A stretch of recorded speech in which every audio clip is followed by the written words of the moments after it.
Es-tu prêt à rencontrer ton Créateur? L'Éternel a fixé un jour où nous lui rendrons tous compte de nos vies. Acte 17, verset 31. Nous sommes tous appelés à nous préparer pour ce rendez-vous entre guillemets. Il n'y a qu'une seule exigence pour tous les participants, c'est d'être saints comme Dieu est saint. Dans sa miséricorde, cependant, sachant de quoi nous sommes formés et se souvenant que nous ne sommes que poussière, psaume 103, verset 14, l'Éternel a offert Christ en sacrifice afin que tous ceux qui iront à ce rendez-vous accompagnés par Christ ne périssent pas. Jean 3, verset 16, car ayant donné sa vie pour eux en mourant sur la croix, Christ a annulé la condamnation de ceux qui croient en lui. Romains 8, verset 1.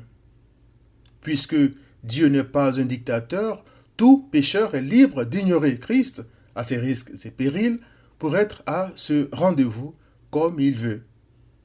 Le problème, c'est que pour survivre à cette rencontre, il faut être parfait. Je m'explique. À ses disciples, Christ a dit, « Déjà, vous êtes purs à cause de la parole que je vous ai annoncée. Demeurez en moi et je demeurerai en vous. » Jean 15, verset 3.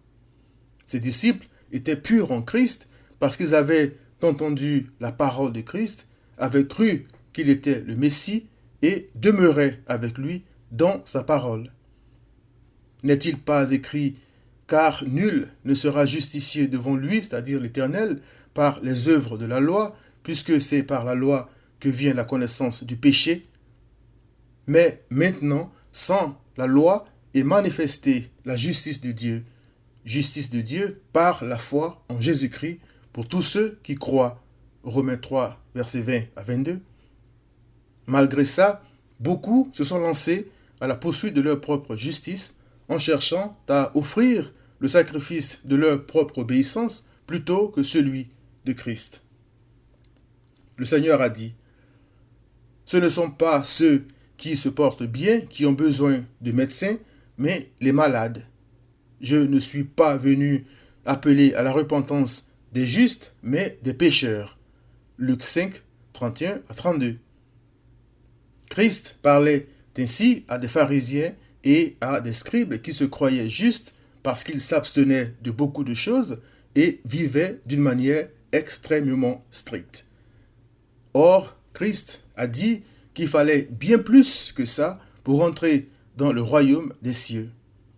Il est écrit, « Car, je vous le dis, si votre justice ne surpasse celle des scribes et des pharisiens, vous n'entrerez point dans le royaume des cieux. » Matthieu 5, verset 20.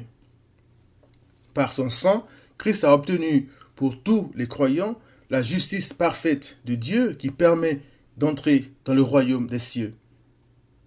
Aux incrédules qui rejettent Christ, la branche d'olive de l'Éternel pour la paix et la réconciliation, il est dit, « C'est une chose terrible que de tomber entre les mains du Dieu vivant. » Hébreux 10, 31, « Car il n'y a sur terre aucun homme juste qui fasse toujours le bien sans jamais pécher. » Ecclésiaste 7, verset 20. Cher ami, l'Éternel aime ceux qui le craignent, ceux qui espèrent en sa bonté. Psaume 147, verset 11, c'est-à-dire en Christ.